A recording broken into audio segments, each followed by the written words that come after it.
what time it is. Amateur and the coach. Amateur and the coach. And let me tell you again, we're talking about amateur and the coach. Welcome to another episode of the Amateur and the Coach. Today we have Barbara Curry. She is the founder of Women That Vote here in Lawton, Oklahoma. Nice to have you on, Barbara. Thank you. Thank you very much for coming on. We're more than pleased and happy to have you today. Thank you for having me. It's my honor. Hey, man, I know you're doing things here in this town. You're shaking things up. You're getting, eyes on you. You're making your organization out there. I know there's some talk out there, especially among women. I guess we're gonna get into who Barbara is today. Okay. Figure out what makes you tick. What drove you to do the things that you do. Okay. And then we'll take it from there. So I guess like anybody would ask, where are you from, bro? I'm from Philly. Hey. Oh, I see. All right. Actually, the ghetto streets of West Philadelphia. I'm from 55th and Lansdowne Tell me Avenue. about that. Me? Tell me about that. Well, my grandparents were the first people of color to move on the block that they were on Allison Street. And then there were two other families that moved in, and they all had babies around the same time. So the three of us grew up together, Jacqueline, Monica, and myself. I was the baby in a bunch in 1960, so I do have a 59th birthday about to come up in October. And we grew up, we didn't know color.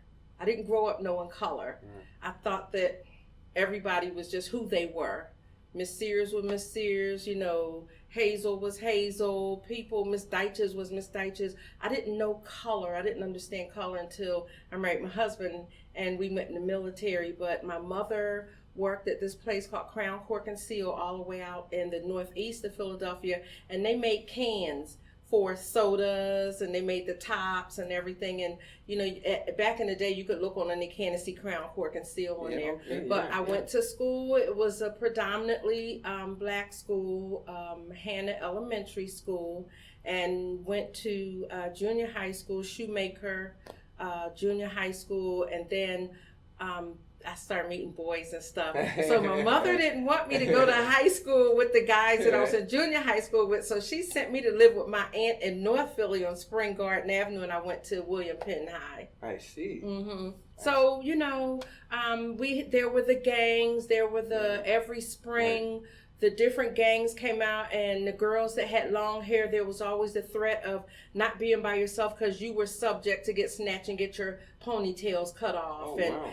There was the Moon Gang, there was a 56th Street gang, and you didn't want to get caught in between all of that. And I wasn't one of the hip girls because when my grandparents adopted me, my brothers were already gone. So I didn't have that kind of covering where I could be hanging out there and all of that. So I had to go straight to school and get myself straight home and hang out on the block, Right. But once I became a teenager and started venturing out, I found out there was a world out there amongst my peers that I went to school with that they knew some stuff that I didn't know. It was dangerous and exciting all at the same time. Right. And so I wound up being introduced to drugs. I wound up doing the alcohol. And so I didn't graduate high school and start, doing all the stuff that you do when you have that kind of influence. And so I went into the Army Reserves. Oh, you were reserves. My mother's like, you got to get out of here. Right. You got to go. So I went to first I went to Job Corps. Went to Job Corps in Charleston, West Virginia, to Charleston Job Corps. Got my GED, got some training. Out here in Snyder back in the day. Yes. And met some more people. Met people from Philadelphia. We started doing what we was doing on Lansdowne Avenue. And so they had to get me out of there. And then I came home for a while and went to the Army Reserves and, trying to get away again. And that's where I met my current husband and got into things I didn't have no business getting into, got pregnant, came home, did the reserves for a while. So then we got married, and I wanted to get out of Philadelphia, so I met him when I was in the reserve training. So he called back and said, I want to go ahead and, get married, get serious. So we moved to San Antonio, and I went to reserve training out there for the first time at Fort Camp Bullock. I had never seen a snake.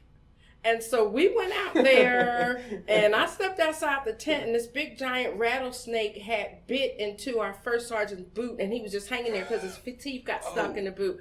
So I went and got in the car and went home and never went back. And so I went AWOL. A lot of people don't know this, so I'm telling you. No, come on now. This is where it needs to come out. Let the juicy stuff come out. You know what I mean? So I went AWOL from the reserves. I was in there a little shy of 6 years, and I had to wound up paying the Army some money back because they found me in Germany and said, "Look, when we did income tax, it was like, you owe us some money, ma'am." Right. No, you know how Uncle Sam is. When he needs his money, he's gonna get it. Yeah. So Philadelphia, I can look back now, and I don't regret a moment. Simply because I overcame it, I didn't get stuck. Mm-hmm. Now, a lot of my friends there, they're still there. They're either dying there or they're stuck. But fortunately, God allowed me to come out. I wouldn't recommend it. I wouldn't take my grandchildren there. It's worse now than what it was when I was growing up, of course. But that was an experience that you could only walk through to understand. And I believe that experience is what allows me to be so strong and to walk through the processes that I walk through now. Because it's like, look, this is nothing compared to what I grew up in. And so when people look at me and it's like, oh boy, you're so strong, it's like, you don't know what I had to fight through to get here. So people aren't just automatically strong. People aren't just automatically cute. Something happened in the background. The childhood is what makes the adult, is what I always say. So something had to go on in the past to make the adult who we know currently today. So that's what it was like. Yeah, I relate to you. A lot of things that you're saying I can relate to, especially, like you grew up in Philadelphia. I remember my childhood, I grew up in California, in San Fernando, where it's gang-rated, where there's gangs in every corner. From 69th, there's a gang, 70th, there's a gang, 71st Street, there's a gang. So there's gangs everywhere. Yeah. And you're already growing up to your family who's already involved, because they've already been there before when the game was already set. So you're already growing up to all the tricks, all the game on the street, all that. So I mean, I have a similar background where my grandparents raised me also, where they had to teach me the right and wrong because, well, circumstances. Your parents aren't always who they're not always heroes in everybody's story. Right. You have to make. They had their own set of issues. Right. But now in hindsight, people like ourselves that have these experiences look back now and understand that maybe we didn't have the easy road. Right. But we can see how their disadvantages made them do the choices they had. Right. So we find some forgiveness in there. We find some. It softens our heart. Yeah. And it gives us the fuel that we need to keep pushing forward.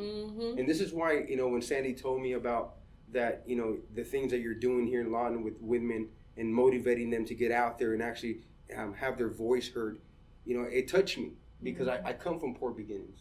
I come from the ghettos of Mexico, of California. So what really interests me now is when you mentioned that, the 60s and 70s is when you were rocking. And a lot of things are happening in the 60s and 70s, especially with women.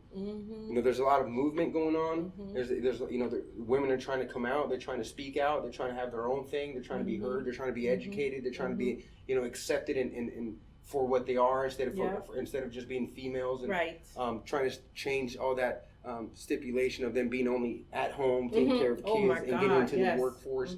And so it's just. So that interests me, especially in a place like Philadelphia, when you have a lot of racial tensions. So that's why I give you props when you coming from there and being able to do what you do now and having those experiences. It says a lot about you. I mean, I see my own. I hear you. I know that your steel is forged. Well, last year.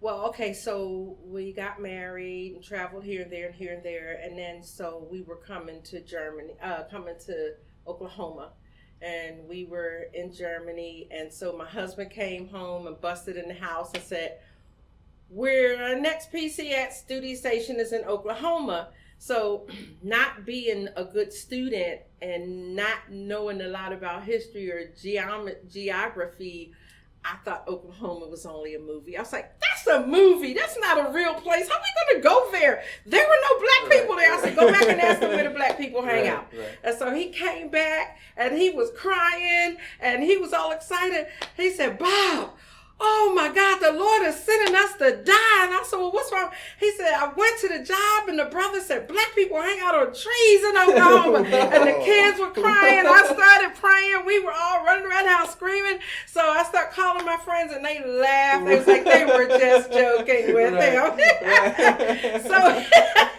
So when we got here, my husband's mother didn't work and daddy worked. He did whatever he had to do to provide for the 6 children.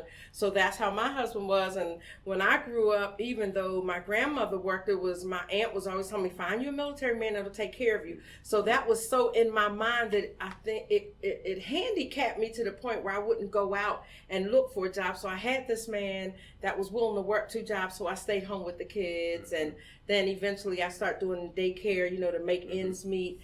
And I started volunteering here and there. Well, one Christmas, it was the first, I think it was the first Christmas, the second Christmas we were here, and we were going to a church. I'm not going to say the name. And one of the church members lived down the street from us. Well, my street only has 2 blocks. It's 1300 and 1600. And you can go outside, I'm on the 1600, and look up into the 1300. Well, the kids came in and said, all those people are down there at Sister So-and-so's house. So I went out and I looked. And so I kind of rode up the street. I said, what are y'all doing? They said, we're having a Christmas party. And I said, oh, okay. So I drove back home, went in my room, and I just bawled like a baby because everybody in church was invited except us. And I couldn't understand why. I hadn't even had a chance to offend people yet. I hadn't even had a chance to be bold and be too direct and hurt people's feelings. Why weren't we invited? And so as I was laying there and I told the kids to go play with their toys, and my husband was doing what he was doing, and I just went deeply into prayer. I am a woman of prayer. I went into prayer and I heard the Spirit of the Lord say, get yourself up and go to the nursing home and give what you want. And so I told the kids, my husband, I'm going to the nursing home, I'll be back. And I went to Woodland Hills Nursing Home. It was on 68th and Gore. And I went in and got permission to go see the residents that nobody was visiting. And so I prayed with them, laughed with them, cried with them, read scriptures, read church bulletins. These are the people that a lot of them lived here and their family didn't even come see them. So I was pouring out, and a couple of those old women start pouring out on me. And so I was there for about 2 or 3 hours. When I came home, I felt like $1 million. You could not, no dollar amount could replace how I felt inside, and cooked dinner, and we just went happily on. And I looked up the street, thanks, And so from that point on, I started volunteering at Woodland Hills Nursing Home, and I went from one nursing home to the other. And then when I got to the point where I couldn't take the smell anymore, I went to Comanche Memorial Hospital, and I met Connie Holcomb, and I started volunteering on the 4th floor. And what I was, like a patient advocate. So if you had patients there that didn't have anybody, I would visit with them. Just like almost what I was doing in the nursing home. Did that for about 18 months, moved all around there. Then I went to Aspire Hospice, and through Aspire Hospice, I would go into the home of people that were taking care of their family and their loved ones and give them a break. So they would leave for 2 hours, and I would read stories, cook, whatever needed to be done.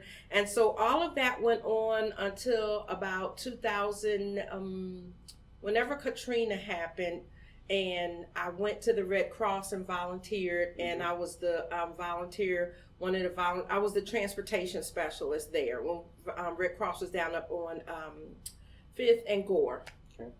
And so when all the people came up from Katrina, it was one guy here, he had 78 family members. And he talked to a pastor, and the pastor over on 7th, it's right across the street from Lincoln Elementary. So he allowed them all, he changed his whole church into a shelter. And so what I did was, I can't sit in, I'm not the office girl. So I would take the Red Cross van, take them out to the refuge. Dr. Brittingham opened his office up. He was checking on all of them, getting them their medications. I would take them to the YMCA at night for showers and taking them, different places. So that's what I did, transportation.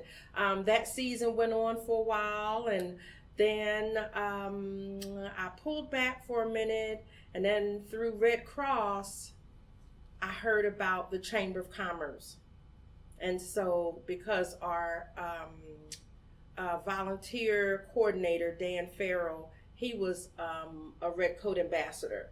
And I was like, what is that? I want a red coat. What is a red coat? Right. And so he invited me to come. Edwina invited me to come, and I just wanted a red coat. So because the Red Cross was a member of the chamber, I was able to become a Red Coat ambassador. And my whole world just blew up from there. Right. And I wound up went up to the Moore tornadoes with the Red Cross. I was up there for 16 straight days.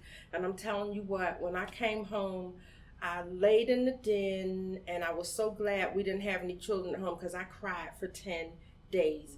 I just laid there and cried, and I slept. I'd run in the kitchen and get something to eat, and I'd run back to the couch and roll up and cry because I couldn't solve it. Because when I left, there were people that were still hurting. There were people still living in shelters. There were people whose family members and their pets and their whole lives were turned upside down, and I couldn't resolve it. And that thing just wore me out. I made so many friends up there. I was in Kearney, and Kearney is a small town. It didn't make, when Obama came, it didn't make the news because it was just a small town. Listen, GPS couldn't even pick the streets up. We had to go, they were just named. By the people who lived there. Most of the people were family members, and the elder woman in the family, she was the mayor. That's how small Kearney was. And so we had to get with the mayor and go around to different houses and reach out, and see people. So when I came back, I got this letter in the mail, in the email, and said,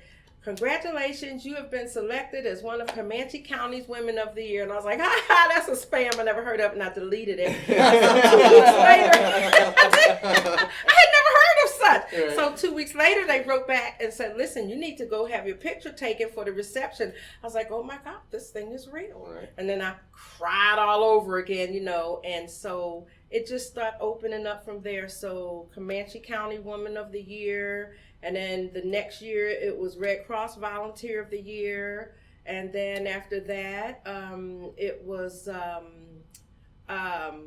Black Women of Color Expos, the Woman of the Year. And last year, the Chamber of Commerce gave me Volunteer of the Year. And then I just found out that I've been selected as Humanitarian of the Year by the Phi Kappa Delta, I think it is. I just got the letter today. Congratulations. And so all of that has paid off for me. Now, let me tell you how all of that started. When I was 14, I was kind of built. I was a big girl. Early bird? Yeah. Early bird, so all my friends came, and they were getting applications to work at this place called Geno's. Geno's was the first competitor to McDonald's. Okay. And Jenos, and they sold hamburgers and stuff. And so I came home with the application. I told my grandmother, I'm going to get a job. And she said, no, you're not.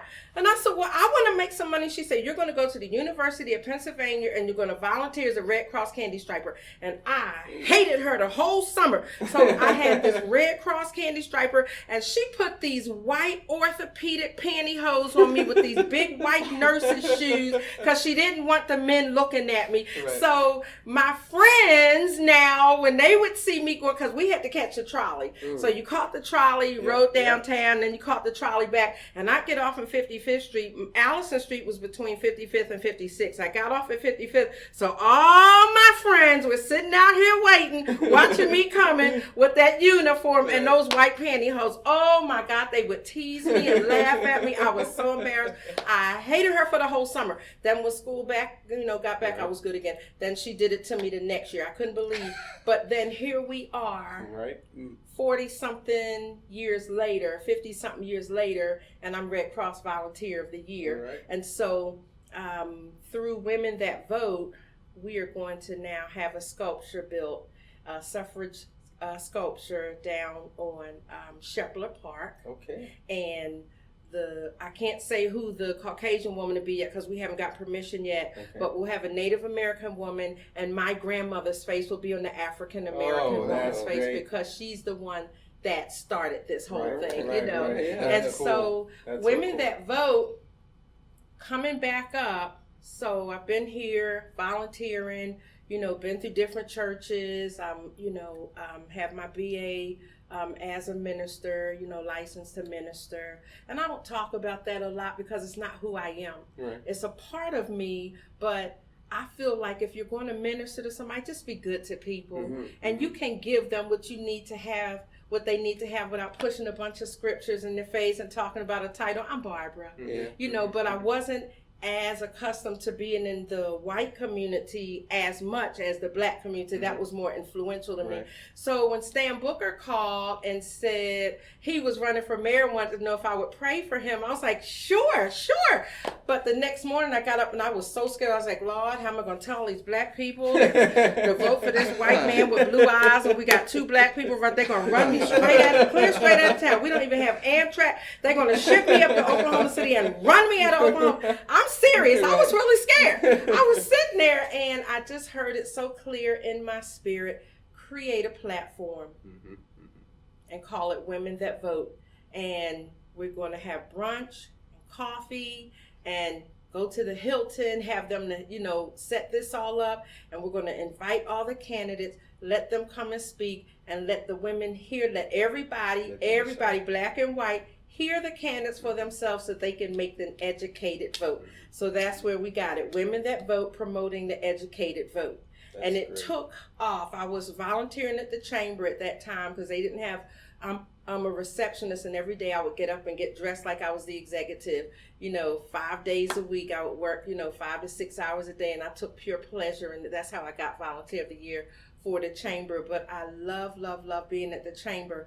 And a dear friend of Nanette Wiseman came, and I told her about my idea. She said, great, let me be your sponsor lead. I'm like, what's that? We're just going to sell some tickets. She said, no, you need to sell tables. In 10 days, we sold out. Oh, wow. I didn't think it was going to go like that. So I called back to the Hilton. I said, do you have any more space? And she said, well, the big room is already sold for another banquet, but we can give you another room right next to it. I think 20 days later, we sold out again. And so I was like, we need one more room, because by then Dwight Tanner threw his hat in, Right. and I knew we were going to sell out again. And then 10 days after he made the announcement, we sold out again. Wow. And so we had to go to Audio Tag, and we got them, and they ran a stream from room to room so we could simulcast. And that's how Women That Vote got started. Oh, wow. Mhm. Wow, that's huge. That's and huge. it took off. It took off, and Mick Coronet heard about it. He came, him and his wife came. So Mayor Fitch escorted them in, and it was just off the charts. We gave a very nice check to Bridges Out of Poverty.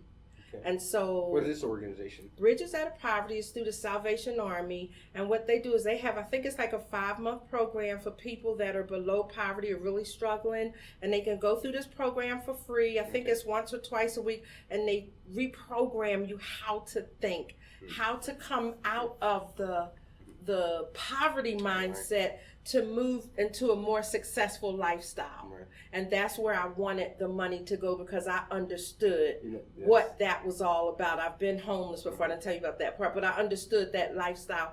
And so when they were there, and Albert Johnson Jr. bought a table for them because they couldn't afford tickets. So I was going around, who can I get, to buy their tickets? He said, Miss Curry, I'll help you. They were sitting all at the front, and I said, look, I wanted them there, but they didn't know why they were there. So we gave them the $1,000 check, and they're crying all over the place and everything. And I said, look, we're not just throwing some money at you. I said, but I grew up with my grandparents, and my grandfather, because he was the most loved male in the family, he raped and molested all the girls and all the little girls. My grandmother didn't want to hear it because it's the best lifestyle she's ever had. And so for me to vote today, my vote is my voice. So when I was 18, I didn't want to vote. If they didn't hear me, if was nobody paying no attention to me as a child, ain't nobody gonna hear me now. Right. So it was just a few years ago that I became serious about voting, and that was the message that I communicated. Your vote is your voice. And I say that because I have history, because I understand. So if nobody will listen to you over here, when I go to that ballot, you're going to hear me, because you're going to know who I want to win this election. And so it just took off from there. That's been my message. Your vote is your voice. And it's just been growing ever since then. Yeah, no, we heard. We heard, No, and that's what I'm saying. We were more than happy to talk about having you on, because of the things that, I have a daughter. Mm-hmm. So, and I, raised her to be, like you said, not progressive, but wouldn't say conservative, but enough to have a voice, to stand up, Yeah. to speak out, Yes. to say how you feel, how you don't Mhm. feel. And, so So does my brother-in-law. He has a daughter himself. So these are ideas that what you're doing, we believe in. So I think it was very important for us to have her on here and talk about these issues that we're facing here. Yeah. You said that you're a minister, but that's not really your.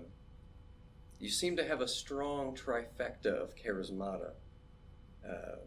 You're a very giving, kind, and serving person. It's pretty amazing, considering everything that you've been through. A lot of people find success in selfishness. Because they don't expect any kind of reward from volunteerism. And well, just my reward is when I went to the nursing home. And I got teased for many years. Women in the church or women that were making big money. Why are you working for free? And the thing that I said then is the thing I say now. Volunteering saved my life. It took my eyes off of me because I was so deep off into depression for about the first 10 years that we were here. If I wasn't volunteering, I was at home. I'd send the kids off and I was under the cover with my head covered up because of this and this and this and this and this and this and this. But when I would go out to volunteer, I wasn't thinking about me. Right. I was giving out, and me giving out helped somebody else, and that made me feel so good that volunteering is what delivered me from depression. So volunteering saved me from me, and that's why I love volunteering. Giving, helping people really help you out, right? Let's talk about that because I'm yes. Go ahead, Jordy. I'm just gonna do the thing, but also, would you say that? Sorry if that ruins the audio, but would you say that volunteering moved you to more like where you felt like you had more control in your life? Like, did it give you agency in the act that you could give? You were in a position to give, and so you felt like you weren't in this spot where you couldn't build anything or do anything. You had nowhere to go, but you did have something to give. You had proof of that. And I never ever looked at getting my own. Only thing I wanted to do was give. I didn't get a sense of getting my own until this last year, and a leader in the community said, "Did you get paid from that event last year?" I was like, no. And they was like, "Okay, you volunteered enough. Now it's time to go LLC and make you some money." So I'm still trying to come out of the mindset of volunteering because yes, it did give me a control over depression. Because if I volunteer, if I give out of myself, that spirit can't hurt me. That darkness can't overtake me. I can sleep at night. I can have joy in my heart. I won't be robbed of all of the good things that we're supposed to partake of if I give out of myself, because I'm not thinking about myself. I'm thinking about, oh my gosh, you know what? I met that lady today and she didn't have any groceries. Let me go see if I can move the budget around so that next time I see her, I can buy her groceries, or, I can do something for this person, or let me pray and see what book I can go get to help with this person, or let me make sure that my spirit is lined up so when I meet this person for coffee, maybe I can talk to them enough to give them enough words to get their minds off themselves, to stop them from hurting. So yeah, it did give me a sense of control. I never thought about it like that. Well, it seems like you've been through a lot in your life. Yeah. And, I'm very curious about how, after all that adversity that you've seen and all the struggles that you've been through, what from those things have you taken, and how have you implemented those skills or those experiences to build the life that you have now, to have this drive? Because it's coming out of you. You know what I mean? You can tell that you have love for what you're doing. Well, I don't like to hurt. I hate hurting. I don't like my heart to hurt. I don't like my mind to hurt. And I don't like hurting other people. So the greatest thing that I work on is being sure that I'm kind to people, making sure that I'm sensitive to people.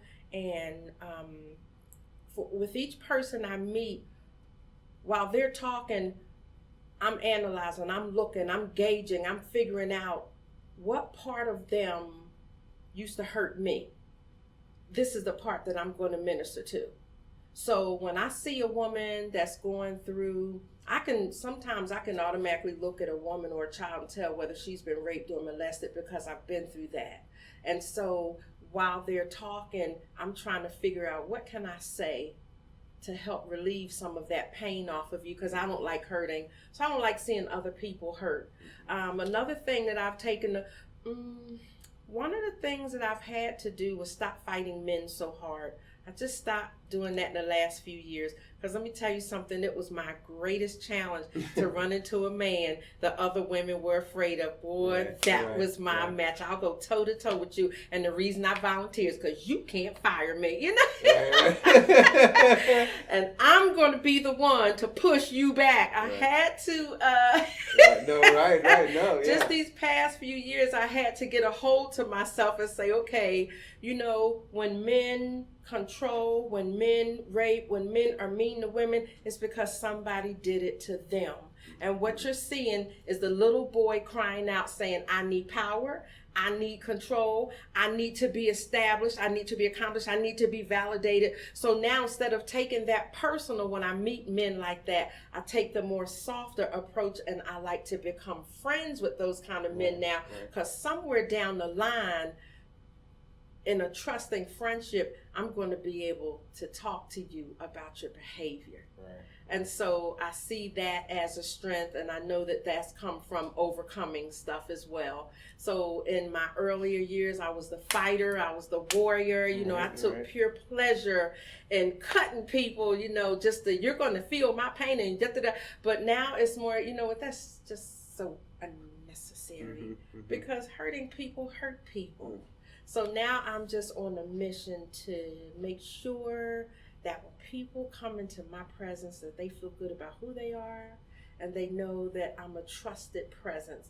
They know that if they talk to me about the deeper things, it's going to stay there. I don't have no reason to go back and tell nobody else about what's going on with somebody else, because I'm happy with myself now.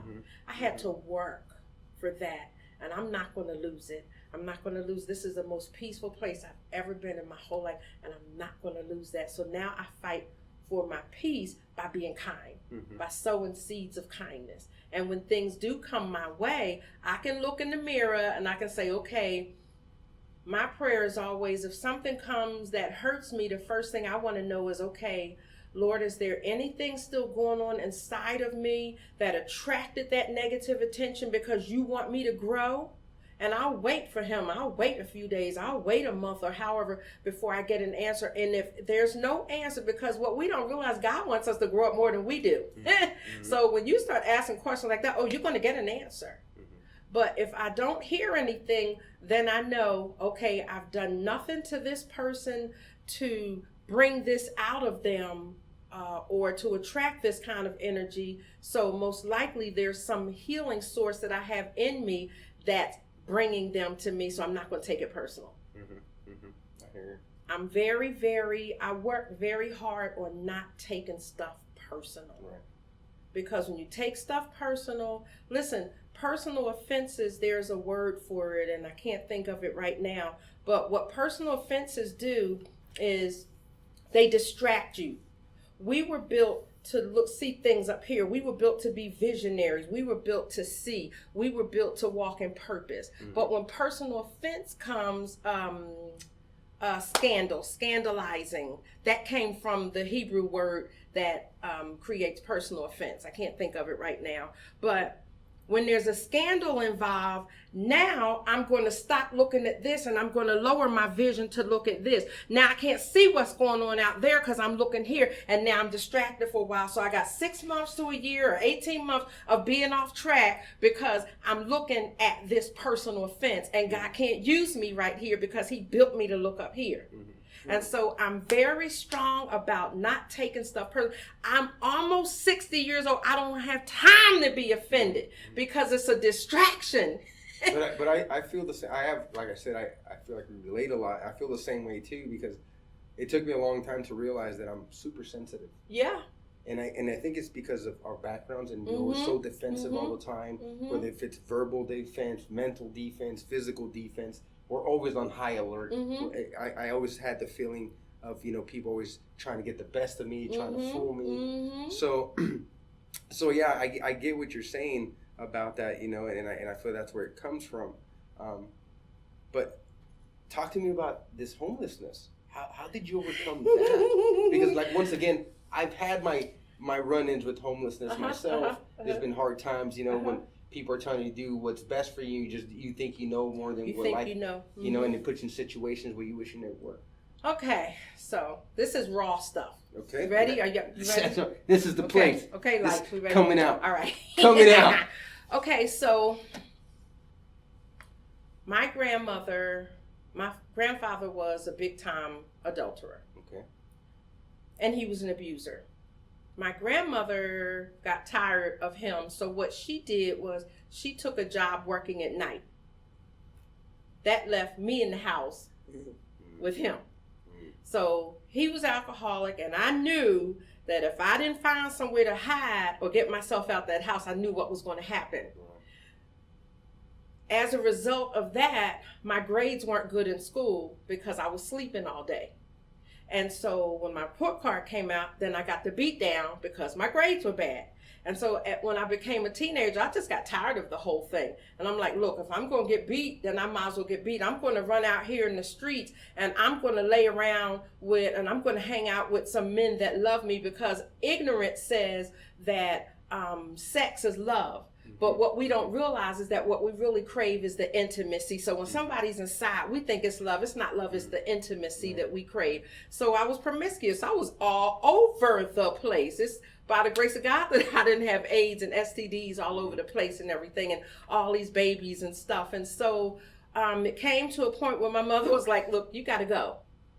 Well, I call her my mother. She's my grandmother. You have to go. And so the next time you stay out, that's it. Well, I was hanging out with these junkies, Hogue. I was going with this guy named Hogue, and it wasn't really a physical relationship because he was always doped up. Wasn't nothing there. But because he was he was recognized as one of the gangsters in the neighborhood, it was good for me to be aligned with him because nobody was going to bother me. And one night we were down at my girlfriend's house and we was hanging out all night, and the junkies would get high and they would pay me to take care of their kids. Well, me and my girlfriend Sue, we used to smoke dope all night. They would buy our reefer, and so after they got high, they was, you know, like this and that, and then they weren't no good. And I overslept and missed the curfew, and so my girlfriend woke me up at 6:30 in the morning. Ooh wee, and I was supposed to be in at 12. So I ran up 2 blocks, and there was this big trash bag with all my clothes sitting in it. All the doors was locked. They didn't play back then. I was like, oh God, where am I going to go? So I slept here and there with this man, that man, this man, to have somewhere to sleep at night. And I got tired of sleeping around. And so what I would do is I still had the key to the house. My parents went to, by this time she started working in the day. So when they would leave out the house, I'd go in the house, take a shower, get some food, grab some stuff, and to get some sleep. And right before they came back out, I'd go out the alley and go around the back and hang out in the streets all night. And my girlfriend lived around the corner. What she would do is she would, they had a big family. And what she would do is when she would always have to wash the dishes, she was the youngest girl. So instead of packing the food in the refrigerator for them to have lunch the next day, I would go in the alley in the back and she would feed me all this food. And she would take whoopings for me, because when her mom got up the next day, there was no food to pack lunch, and she would lie and say she gave it to the animals. And so I would, I think I was out there in the street for about 3 months. And then at night, what we would have to do, she would start staying out. She would sneak out and stay out with me, and her and another girl named Sharon. Sharon just had, you know, she ain't had no curfew. We would have to go down to 52nd and Lancaster Avenue, where the Amtrak train ran, because the junkies couldn't get up there. They were too high, so you had to climb up all these hills and rocks. And we would go stay up there at night, because if the junkies got hold to you, it was over. There was going to be another train coming, but it wasn't Amtrak. So we knew we had to go all the way up where they didn't have the strength or the stability to go up. And we would hang up there at night. I would get blankets. Sharon would get blankets out of her house. We would hang out there, but we would have to get up before that 8 o'clock train came through, or we was going to get ran over. over somewhere. And so we would hide our stuff up there, and then we would come down. By then, my parents would be gone. We'd go in there, and I would start selling their house out to make me a few dollars. So if you want to play hooky from school, bring your boyfriend over here. $20, y'all can have the room for the day. I would have to do that kind of stuff, and then I just eventually got tired of it. And one day I went back and says, I'm sorry, you know, and I had to go home, and we had all these strict rules. And then, well, I'm a wild child by then. Oh, right. You know, and that was a very hard thing for me to do. So when I went into the reserves, I came home pregnant. So I was going in to serve my country and came home pregnant. Well, So, you did serve your country. Served it up.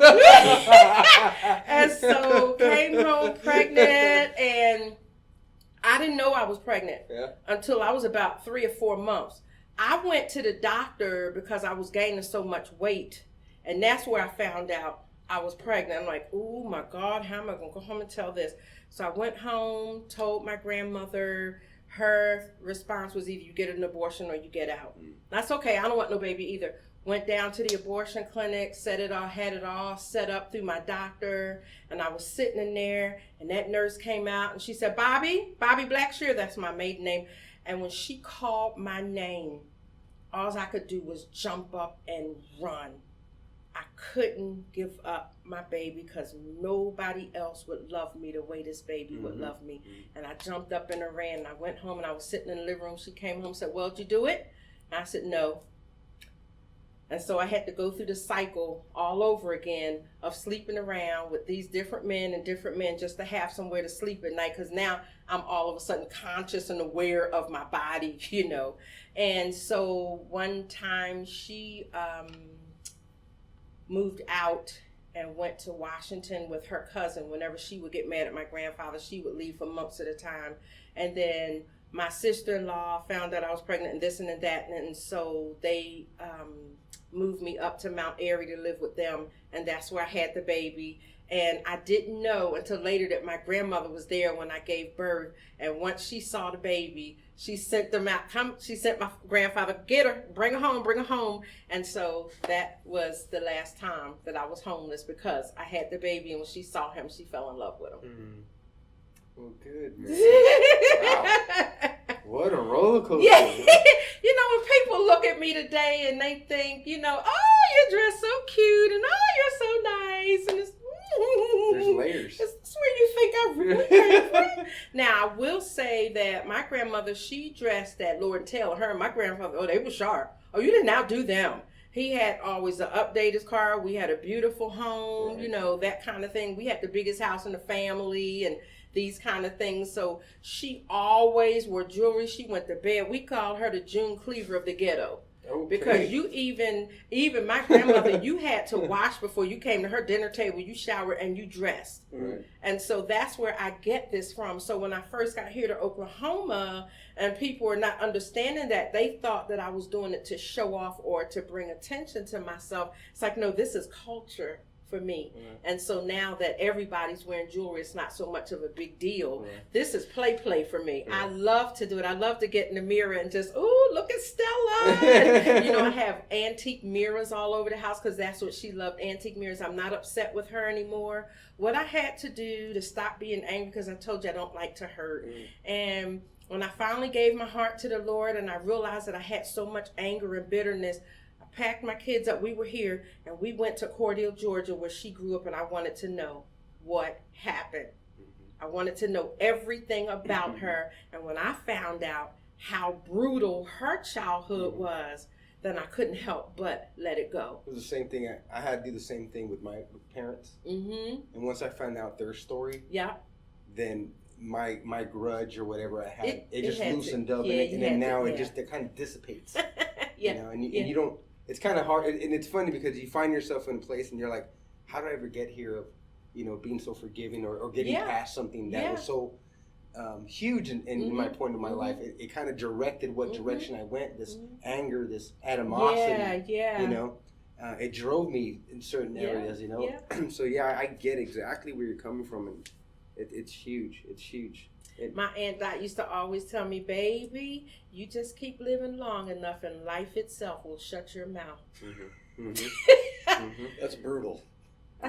Because when I became a Christian, I was going to tell her all about the doctrine, you know. Oh, right. I knew it all because, after all, I'm with the Pentecostal holiness background, and you're only a Baptist, and you don't know what the scriptures really say. Oh, really. Right. Well, she said, okay. And she used to ask me some stuff, and I was the expert, and I'm a Christian a year. Right. And she'd been saved all her thousands of years, and I had all the answers. Right. And one day she asked me something, and I told her this and that, and her mindset was outdated. And she just sat there and looked at me, and she said, baby, you just keep living long enough, and life itself is going to shut your mouth. And sure enough, I hear that often because when different things I'm going through with my own children, or when I find that I've overcome something because I don't see it the way I used to because of my own experiences, it's like, once again, life itself has shut my mouth. Right. So that's what I tell my children. I'm praying that God will allow me to live long enough to see life shut your mouth, because you think you know. Right. Yeah. No, but trying to reach a level of consciousness like that, oh, it's a struggle. It's a life lot journey. of hard work. Well, in your youth, you're afraid to look stupid in front of your friends, having to make that walk to do candy stripe service. Well, that's not only it, because even though my grandparents shopped at Lord and Taylor on City Line Avenue, my clothes came from the thrift shop. So I didn't have my friends, their parents shopped the J.C. Penney catalog, the Sears catalog. Not me. My clothes came from a thrift shop, and they were grown woman clothes, either too big or just outdated and old fashioned. So it wasn't just that was like the icing on the cake. Yeah. Well, and then when you mature, it's you're not afraid to look stupid. Right. You don't.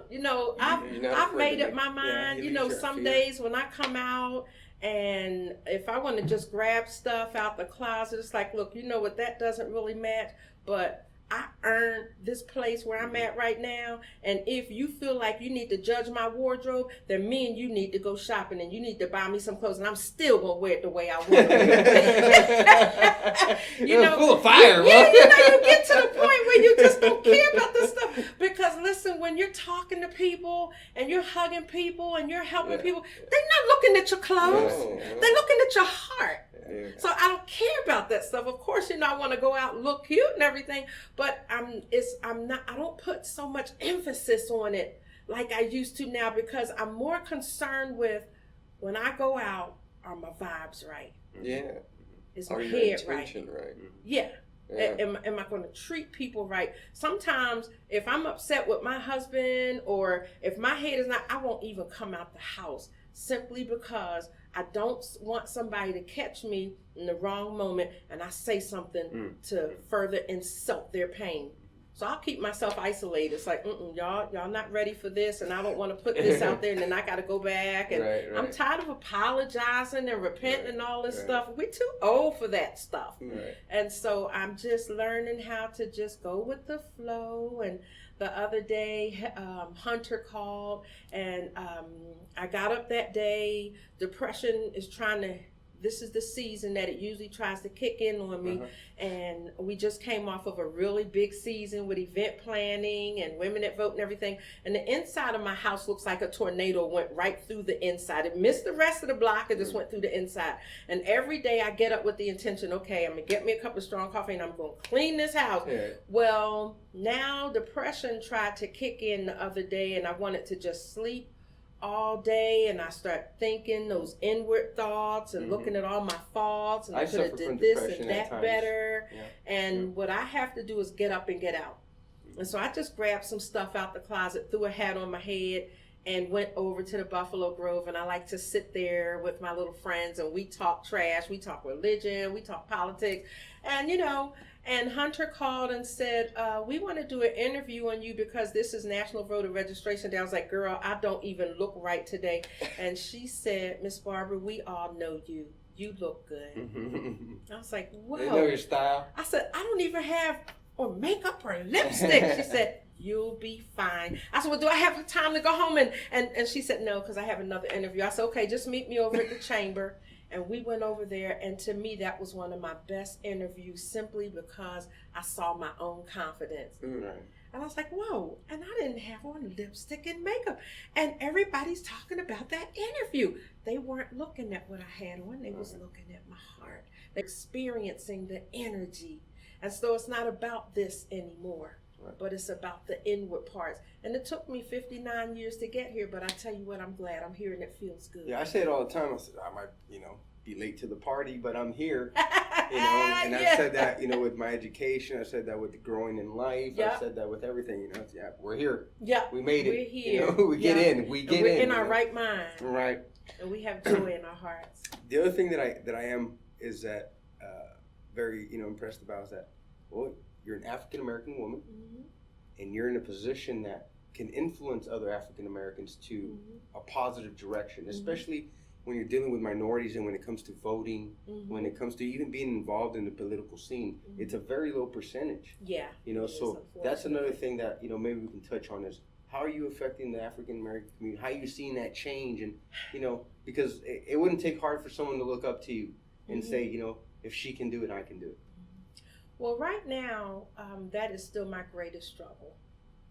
And I call it my greatest struggle because I know this particular thing is assigned to me. It's a part of my purpose. I struggle right now being accepted in the African American community. Each culture has its own issues. And with the African Americans, we got the crab effect. I heard that, yeah. I don't want to see you get no higher than me. I'm glad for you. You go ahead, girl. But now you actually going out there and doing it, And so I'm just now getting to the place where I'm not as ignored or I don't experience as much hate. Maybe the hate is there, but I don't suffer it like I used to because it doesn't bother me as much. So last year, I cried, I stressed, I threw up. I had knots all on my shoulders trying to get African Americans to come to this event. When Annette Wiseman came and said, I want to be your sponsor lead, she sold 10 tables in 10 days and not one African American. And I said, okay, well, I'll get 100 more tickets. We had 200 people and no African Americans, and I pulled her back. I said, hold up, I have to go to work now. I was calling, I was pulling, I was calling, I was pulling. And finally, I talked to one of the leaders in the community and one of the spiritual leaders. And he said, unfortunately, we're coming. He said, people are talking about it, but unfortunately, we do things at the last minute. And so I had to stop selling tickets because I wanted a diverse community. Our mayor has to be diverse. There's a diverse community here. I didn't want any of them to look out and see all white faces because even my own race was already saying, Barbara don't like black people. She's always with white people.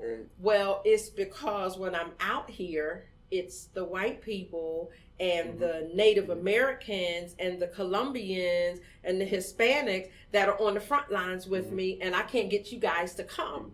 And so I'm already dealing with all of this. This year, I decided I'm not going to worry about that. I'm going to have to go out here and I'm going to put it out there. And whoever grabs a hold to it, you can come on and you can enjoy and be a part of, or you can stay where you are. But I cannot continue to pull you and to be effective because it was making me angry. It was making me bitter. When we had the flyer, I wanted the flyer to be diverse. And one of the things that the Lord told me to get the down payment for the Hilton, he said, get 20 women to pay $25, put their face on the flyer, and that'll be your down payment. And in 18 hours, we had it. But in 5 hours, they were all Caucasian women. So it took those other 13 hours for me calling and pulling and calling and pulling and calling. So this year, because they saw what happened last year, it wasn't as much of a pull, but the white women paid their money right up front. And the African American women, it was still a pull. And then as soon as something goes wrong, and so I've decided this coming year, that I'm not going to do that anymore. Only thing I can do is stay focused on the mission, and anybody that wants to catch on to it, any fire that is to be caught, they're going to have to do it on their own. I've noticed that when we did the movie at the Lawton Community Theater, I was shocked because there were more African American women there. We had a crowd there that I didn't expect. I was shocked. And so even at this last event, I created a payment plan because African Americans don't understand the value of paying $500 and $600 to sponsor a table. But I think that when they saw how much money we gave out and the quality event, we had the jazz band, we had a quality event. I think after they saw all of that, it was like, oh, okay. This is worth it because my name got out there. My name was in the booklet. It was free advertisement, So I don't know that I can mark in numbers how much African Americans are being influenced to vote. I know women are definitely on the scene. Okay. Women are supporting this thing 1,000%, and men are all about women that vote. So I can't say that I see a marked difference yet, simply because with African Americans, if it's not a church event, or if I'm not inviting you to have a part on the platform, or a women's event, or if you're not being acknowledged or recognized, we're not coming. So a lot of African American women will write me in the background and say, I need your audience. I'm starting a business, and hey, I want to be involved with some of them people you're involved with at the chamber. And what I say now is, you know what, I earned this. You get out here and get you some. What you can do is I'll invite you to a chamber event, but it's up to you to pass out your own business card. It's up to you to shake hands. It's up to you to come to the events. But I'm not going to be introducing you to people, and it took me 24 years to get here. You get out here and you earn your own. And so now, the first thing they'll do is back up. Well, what can I do to get out there like you? Well, I tell them you can start by volunteering with a reputable nonprofit organization. People have to see you. They have to see you work. They have to see you get angry. They have to see you heal. They have to see you overcome. They have to see you give. They got to know your heart. When we had that event last year, people were writing checks to Barbara Curry. I wasn't even LLC. They were saying, here you go. How much is it? $300, $500. Here you go. Do you need a receipt? No, we know you. Now I'm LLC because I'm learning business. You're weaved in the community now. But they knew me. Yeah. So, but we want to just step out here and, well, I started this business called Happy Jack and I'm selling hats. Well, you're going to have to do this. Well, the city council and the mayor don't like me because I have to go through all these steps, and it's because I'm black. It has nothing to do with that. Right. No. But it has everything to do with everybody has to go through the process. Right. And my culture, we don't want to fight through the process. We don't want to walk through the process. If you get a no right here, then you get back on your grind until you find that path where there's an open door, where people have the resources that you need to get you where you need to go. But as soon as we hear no, oh my God, this city just don't want people to get ahead. That's not it. What it is that you need to learn integrity. You need to learn how to fight. And if you'll faint right here, then when you get on the greater platform, you'll faint. So you're not even ready. Go back home, take a seat, and get back on your grind. And so that's where I am with it now. I know it sounds kind of strong, but I got beat up a lot in this past couple of years from African Americans. Yeah. I mean, it ain't talking from, like you said, arrogance. You're talking from experience. You're talking from you actually being out there in the battle. Yeah, on the front lines. Dealing with this. Yeah. So it's not something that you can say it's you're reaching or anything. No, it's you're in tune, because actually what they're actually going through in the talks that we're having here in college is that the African American community is hard to get out there and to vote. It is hard to get them involved, and not only that, also Hispanics, Asians. I mean, it's hard for minorities to get involved because we grew up thinking that we're not being heard, so why even participate? Count. Yeah. We're used to being stepped on, we're used to being looked over. Yeah. So it just becomes a trend. Yeah. And trying to break that trend takes a higher level of education that most people don't ever get. and in that aspect, we are fortunate. Yeah. You know, Yeah. that we got out of the bucket. We got out. You know? Well, one of the problems I find that is if you do have somebody in your nationality, if you see a black woman out here doing the thing, then now I'm going to resent you because you're doing it and I didn't get mine. Right. I don't feel good about myself, so I can't celebrate you or be a part of what you're doing. So now I'm going to go and we're going to pick apart everything you're doing. We're going to go talk about you because I don't feel good about me, so I can't celebrate you. Right. Right. So it's not everywhere, because I'm telling you what, honey, the elder women in the African American community, them women got my back. Oh yeah. They call, they mentor, they love, they They're the give backbone. money. Oh, honey. Yeah. Yeah, and they're quick to put me in my place too. Look at here, sister. No, that, not that right there. Or I heard you said such and such. I need you to go back and fix that. That doesn't line up with who God has raised you up to be. You know, I get a lot of that. Not a lot, but I have a lot of people that will do it. Not as much as I used to. Because now, you know, I don't like being correct now. I don't like apologizing. So I'm quicker to think now. Right. I'm going to walk away from you, you know. I'll do all of that, and you know. So, but there is and it's mostly my peers. It's not the millennials, and it's not the older ones. It's the ones that's my age that I seem to have the greatest. The baby boomers. Yeah. Right. But I've decided that I'm not going to focus on that no more. I'm just going to go out. We are diverse. We're a diverse community. We're a diverse people. So if you want better and I'm doing something that's along the path that you want to be a part of, then jump in where you fit in. Yeah. But I'm not going to keep exhausting myself trying to get African Americans to be a part of it.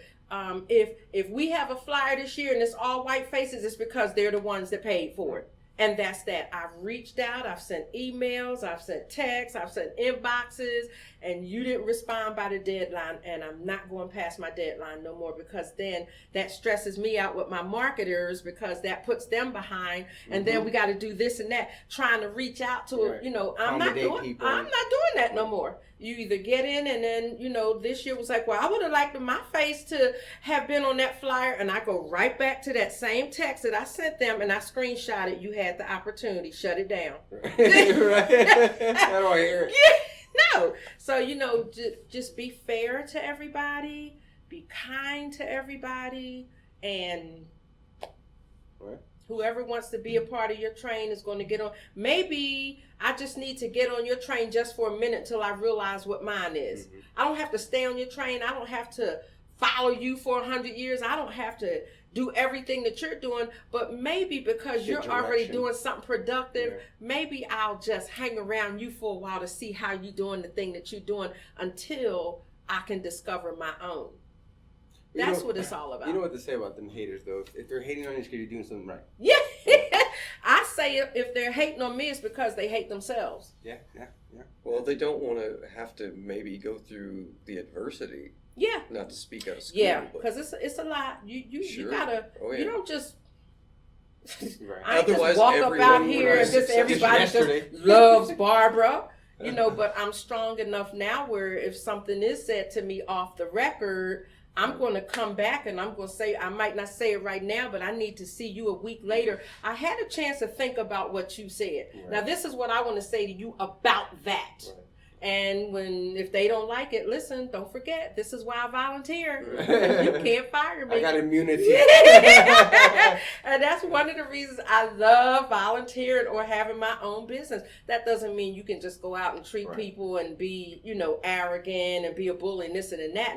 But it gives me more of that control that he was talking about. I don't have to be ran over because I'm confident enough in what I'm doing that I can create my own path, and you can come on this path with me and respect me like I respect you, or you're going to get pushed back and we're going to have a conversation. I'm not going to be afraid to say, I don't care about your rank. I don't care how much money you have. You're going to respect me if you want me to respect you, and I'm going to respect you. So you're going to have to respect me.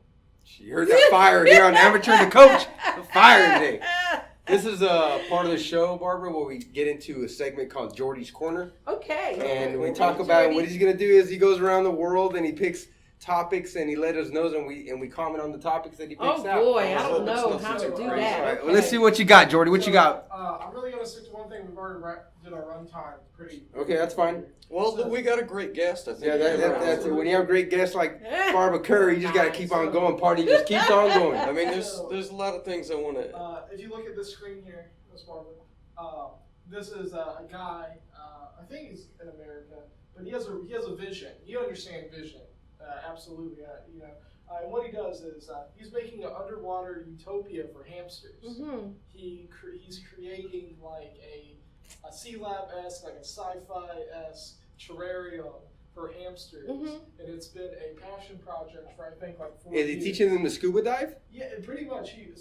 What? Is Hamsters and scuba gear. this is madness? Is he really doing this, or Yeah, is this absolutely. a joke? No, this is real. He opened a Patreon account, which you might want to look into. Actually, you have tons of support. Patreon is I like what you do, so I'm going to give you money per month to keep doing what you're doing. I might get a reward out of it, like a signed card, whatever the case. Okay. This What podcast kind of not account is sponsored that by called? Patreon. We're not sponsored by Patreon. I Patreon. see that up there. Patreon. Okay. So Holla. he gets $1,000 a month from his supporters to continue his research on this very obscure thing. Okay. Cool. So its nickname is Hamster. It's a play on Rapture, which is All right, a video. let's game. play the See, video, I Jordan. think- Let's I see think this is thing, worthy Jordy. of a hater. Let's You see know the what I mean? video, Jordan. All right. He's here. This is under a lake. This is under a lake? Yeah, he has some fish involved now. We can see the. Oh, I see the There's hamster. the hamster, Yeah. little white And so hamster. he's He's so left them furry. in here in vessels like this for like 6 months at a time. And Oh, they wow. have enough food. They have like automatic stuff. They have fresh air, purification for the air, everything that you can need. Are they thereafter genius. involved in some kind of psychological experiment? I think it's just a guy wants to see if we can have living mammals live underwater. Look, I'm just saying, in the words of Kikero, quis bono? You know, who benefits from this weirdness? I mean, think about long-term ice caps melt. Where are we gonna live? Right. Definitely not like these hamsters. And he's working on transportation systems where they could. From one pot to the other? Yeah, exactly, like Right. little tubes. I'm sorry, I don't mean to be overly negative. No. My no. job on this podcast Does it is seem to play the devil's advocate. Let me see if I think endless it's or YouTube seamless? channel. So we're gonna Unvalued? go to his YouTube channel. What else you got? Was I supposed to say something about that? I No, don't we're know just what reviewing. in the world you would say about it. Yeah. There's not much you could say, Barbara. Good luck That's the guy. with your So it's either hamsters. connected. What do you think, Barbara? I think it's a genius idea. I don't like the hamsters being down there by themselves. For 6 It makes months at a me time. phobic thinking about You're it. so Yeah. positive. But Might as well be in space, huh? It's a genius idea though, because if he can think of something like that, I would be interested in seeing what else he comes up with. Well, yeah, trying to get a clap, like. And he cares about the hamsters. to the environment. Like he names them. He had like 3 deaths due to negligence of a roommate that didn't feed them while he was out. Yeah, let's staying. blame the wow. roommate. And he That's has real like responsible. memorial slabs for them and everything. He deeply cares about these creatures. Okay. What Or you he got? thinks it's hilarious. What else you got, Jordy? Oh, he's got a bedroom and everything. Look at him. He got a little bed in there. Is that a hamster bed? That's a hamster bed, yeah. Do they actually climb That's- up on that? Barbara, that's what you call a water bed. You're right. Huh? So, Yeah. so hopefully it goes to the tube. Because that's what this is. This is I linking 2 chambers together. So that's his YouTube. Yeah. Yeah, that's it. That's the guy's YouTube, right? No, I'm making Oh, the there you joke. go. The hamster Yeah. has his own So- YouTube. Oh, there you go, too. I'm just trying to do a little something, trying to No pun participate. intended. This is a control in a fish tank. What you got, Sean? You got any pun? Anyone left? Bro, it's disturbing to me. Why? It's just, I know those hamsters don't want to be underwater.